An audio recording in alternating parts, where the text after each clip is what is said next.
रात का समय है। राहुल और सौम्या पार्टी से लौट रही हैं। आसमान में बादल गरज रहे हैं और हल्की बारिश शुरू हो चुकी है। राहुल, बारिश बहुत तेज हो रही है, हमें कहीं रुकने की जगह देखनी चाहिए। हाँ सौम्या, आगे कोई गांव दिखाई दे रहा है, वहां चलते हैं, शायद रुकने की जगह मिल जाए। राहुल बाइक गांव की तरफ मोड़ता है। बारिश और तेज हो जाती है। अचानक उनकी बाइक एक पुराने चर्च के सामने बंद हो जाती है। चर्च का माहौल डरावना है। पुराने गेट पर जंग लगी हुई है। अंदर की मध्यम रोशनी माहौल को और रहस्यमयी बना रही है। गेट पर एक नन खड़ी है। उसकी आंखें स्थिर और ठंडी हैं। राहुल और सौम्या उसे देखकर ठिठक जाते हैं। राहुल, ये कौन है? रात के इस समय यहाँ नन उन दोनों को घूरते हुए बोलती है।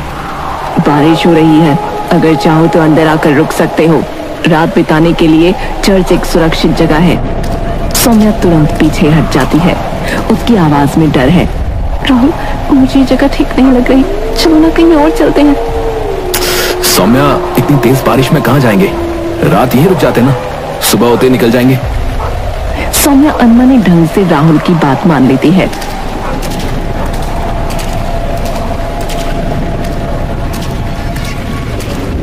राहुल और सौम्या चर्च के अंदर कदम रखते हैं। चर्च का माहौल भारी और अजीब है। मोमबत्तियों की रोशनी मध्यम है और हर कोने में अजीब सा सन्नाटा है। नन उन्हें एक बेंच पर बैठने का इशारा करती है। यहाँ आराम करो, सुबह होते ही बारिश रुक जाएगी। सौम्या असहज महसूस कर रही है। राहुल, मुझे यहाँ अच्छा महसूस नहीं हो रहा, ये जगह कुछ अजीब है। सौम्या, तुम जरूरत से ज्यादा सोच रही हो। ये सिर्फ एक पुराना चर्च है यार, आराम करो, सुबह होते ही हम यहाँ से चले जाएंगे ना। सौम्या सहम कर बैठ जाती है। तभी चर्च के एक कोने से किसी के फुसफुसाने की आवाज आती है। सौम्या चौंक कर आवाज की तरफ देखती है। राहुल, तुमने ये आवाज सुनी? कौन सी आवाज? सौम्या कुछ कहने ही वाली होती है कि चर्च का मुख्य दरवाजा अचानक से जोर से बंद हो जाता है। सौम्या डर कर राहुल का हाथ पकड़ लेती है। अचानक चर्च का दरवाजा खुद ब खुद खुल जाता है। तेज हवा का झोंका उनकी तरफ आता है। माहौल और डरावना हो जाता है। राहुल, ये सब क्या हो रहा है? हमें यहाँ से भागना होगा।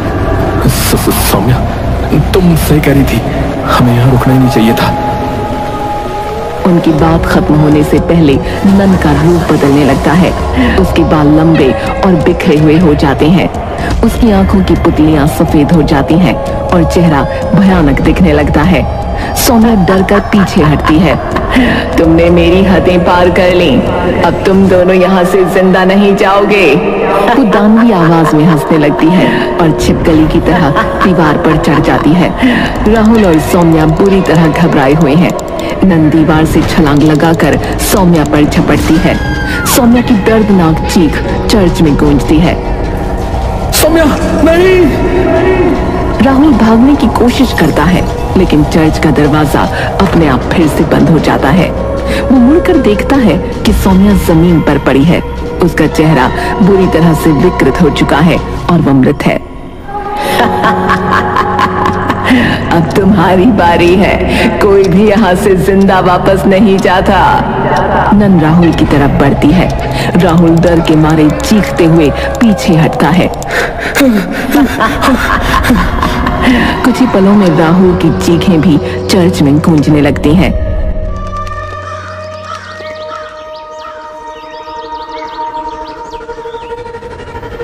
अगली सुबह चर्च के बाहर 2 लाशें पड़ी हैं। उनकी हालत बेहद खराब है। इंस्पेक्टर डेविड और पुलिस की टीम वहां पहुंचती है। क्या हुआ होगा? इनकी हालत देखो। वो अपने सहयोगी से बात करता है। सर, ये राहुल और सौम्या ऊटी के रहने वाले, बारिश की वजह से शायद ये लोग इस चर्च तक आ गए होंगे। तभी एक जीप वहां रुकती है।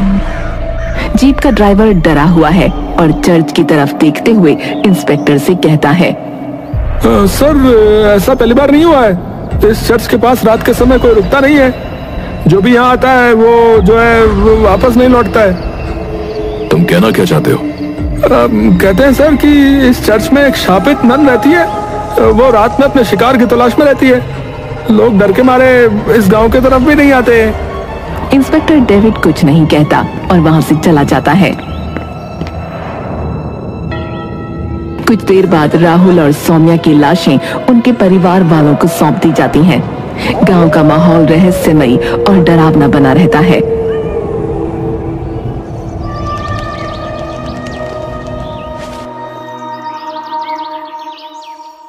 एंडी अपने घर के बाहर उदास खड़ा है। उसकी आंखें दूर कहीं खोई हुई हैं।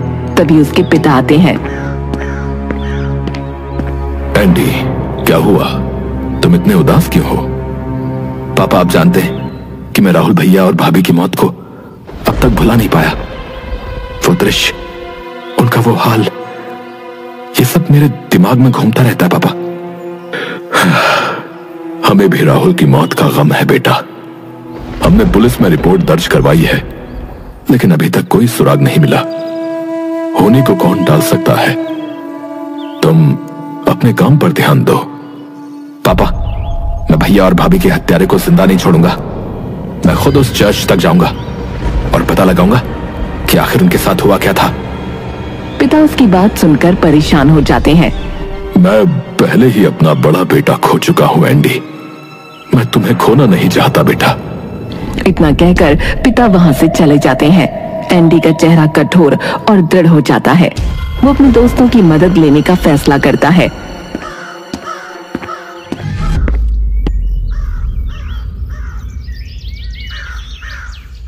एंडी एक रेस्टोरेंट में अपने दोस्तों अर्जुन और राशि के साथ बैठा है। मैं जोसेफाबाद जाऊंगा। मुझे अपने भाई और भाभी के हत्यारे का पता लगाना है। एंडी, मैंने उस चर्च के बारे में बहुत सुना है। कहते हैं यार कि वो शापित है। वहां एक शापित नन रहती है यार। जो लाशें तुम्हारे भैया और भाभी की मिली थी, वे इंसान के हाथों में हत्या जैसी नहीं लगती यार। मुझे लगता है ये किसी प्रेत आत्मा का काम है। एंडी अर्जुन की बात सुनकर गुस्से में जवाब देता है। ये सब बकवास है यार। मैं इन कहानियों पर विश्वास नहीं करता। राशि अर्जुन की बात काटते हुए, एंडी सही कह रहा है। हमें खुद जाकर सच का पता लगाना चाहिए। बिना जांच के ऐसे निष्कर्ष पर मत पहुंचो। अर्जुन थोड़ी देर सोचता है, फिर हार मानकर कहता है, ठीक है, हम कल ही जोसेफाबाद चलेंगे, ठीक है?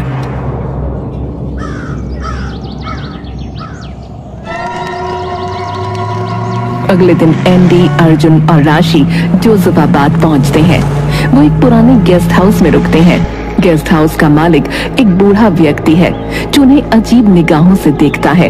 यह सच है कि जोसेफाबाद सुंदर पहाड़ियों पर बसा है, लेकिन यहाँ कोई टूरिस्ट नहीं आता। तुम तीनों यहाँ क्यों आए हो? कुछ दिनों पहले पुराने चर्च के बाहर 2 लोगों की हत्या हुई थी। वे मेरे भैया और भाभी थे। मैं उनके हत्यारे का पता लगाने के लिए यहाँ आया हूँ। ये सुनकर बूढ़ा आदमी घबरा जाता है। उसकी आंखें डर से फैल जाती हैं। वो कांपते हुए जवाब देता है, अब तुम्हें यहाँ नहीं आना चाहिए था।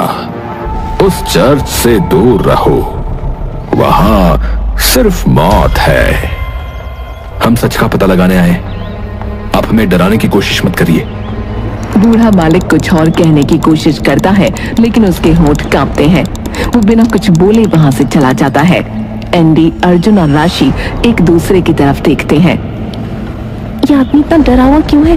क्या यहाँ कुछ ऐसा है जिसे वो छिपा रहा है? कल सुबह हम चर्च जाएंगे। सच छिपने वाला नहीं है। तीनों चुपचाप अपने कमरे में चले जाते हैं। रात गहराती है, लेकिन माहौल में एक अजीब सा डर छाया हुआ है। रात बीत जाती है। सुबह के समय गेस्ट हाउस का बूढ़ा मालिक तीनों दोस्तों के पास आता है। उसका चेहरा चिंता और डर से भरा है। तुम तीनों को मेरी बात माननी चाहिए।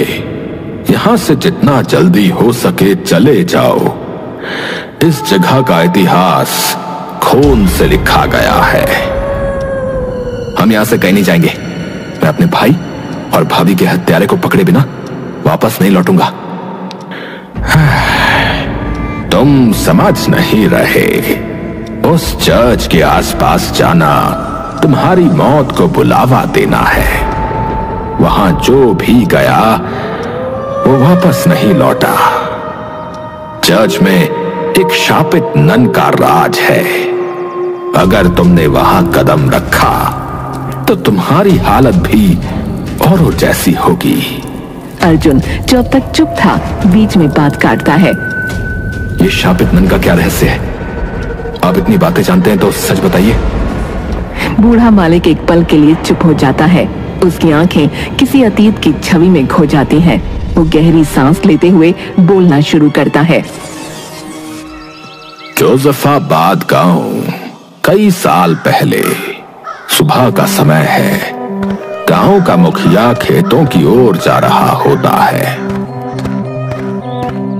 तभी वो एक पेड़ के नीचे डैनियल की बुरी तरह क्षत विक्षत लाश को देखता है।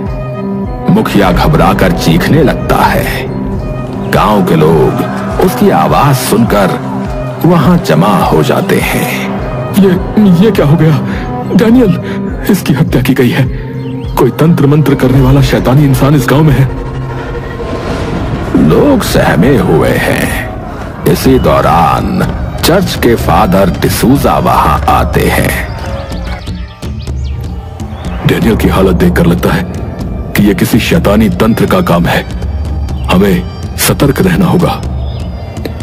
फादर मुखिया से कहते हैं, गांव वालों को सतर्क करो। मैं अपने तरीके से पता लगाऊंगा कि इस हत्या के पीछे कौन है।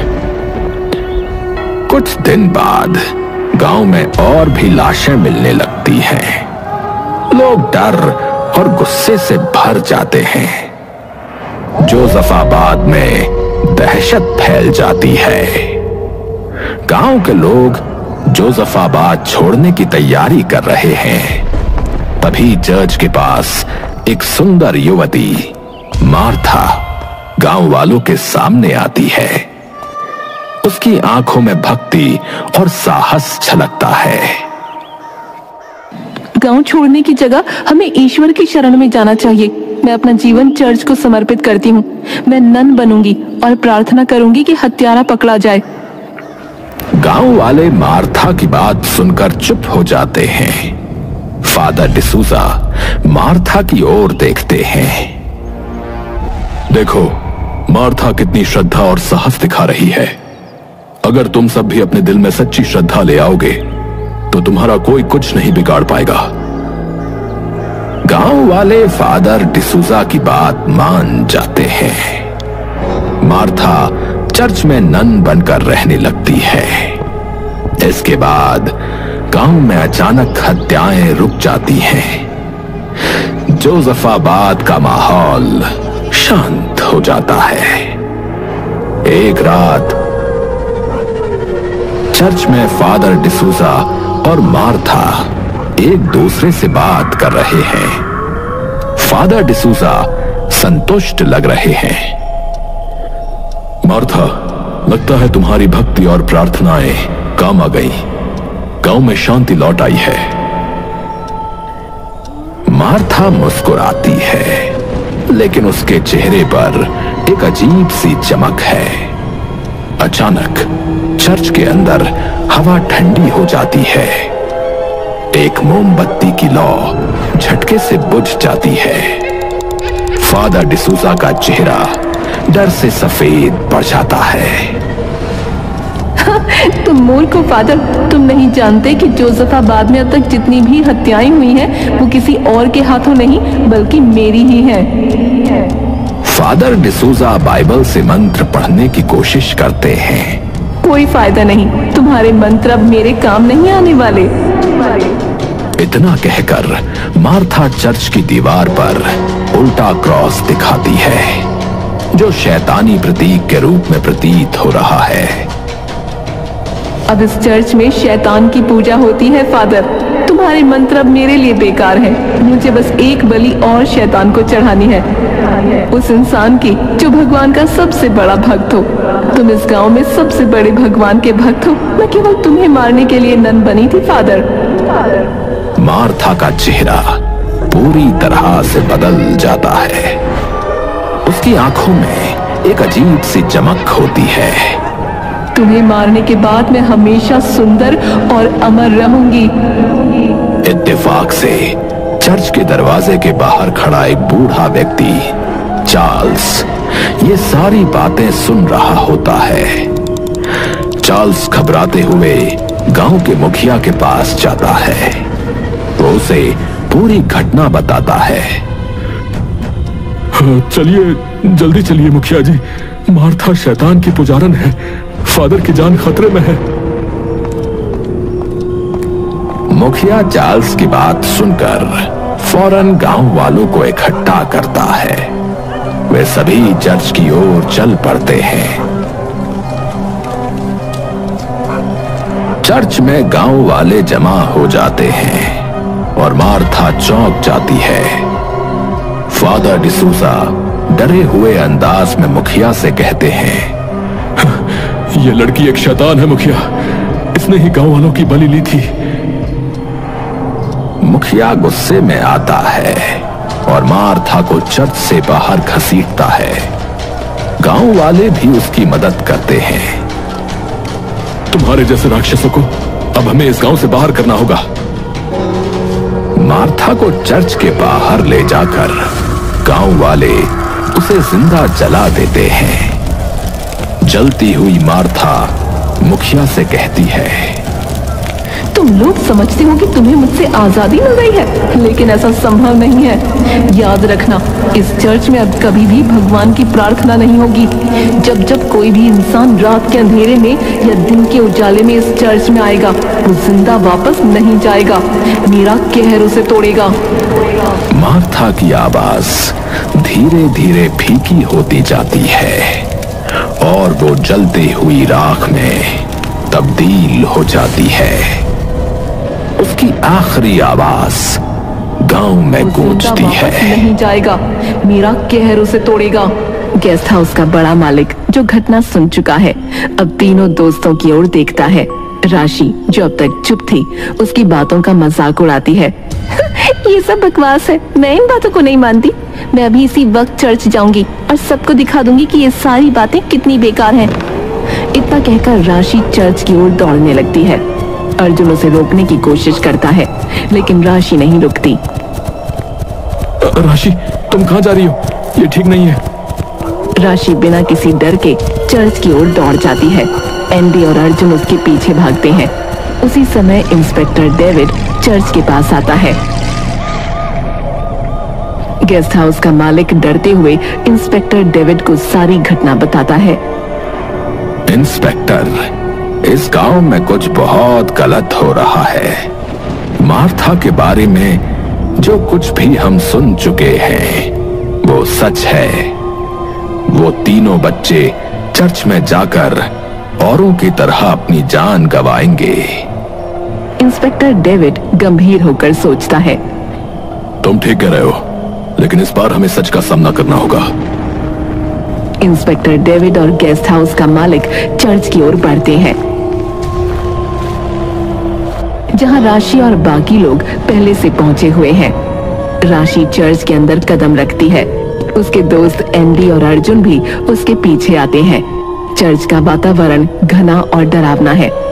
तुम सब डरते हुए खड़े क्यों हो? देखो, मैं कहती हूँ ये सब सिर्फ अफवाहें हैं। राशि, तुम ठीक कह रही हो, लेकिन ये जगह ठीक नहीं लगती। अचानक से दरवाजे बंद हो जाते हैं। वहाँ का माहौल और भी खौफनाक हो जाता है। देखो, ये क्या हुआ? तभी एक खौफनाक हंसी सुनाई देती है और मार्था की छाया चर्च के अंदर दिखाई देती है। उसकी आंखें लाल हो जाती हैं। उसके होठों पर भयानक मुस्कान फैल जाती है। तुम सब आए तो हो, लेकिन जा नहीं पाओगे। राशि और एंडी घबराते हुए पीछे हटते हैं, लेकिन तभी मार्था अपनी शक्ति से एंडी को पकड़ लेती है।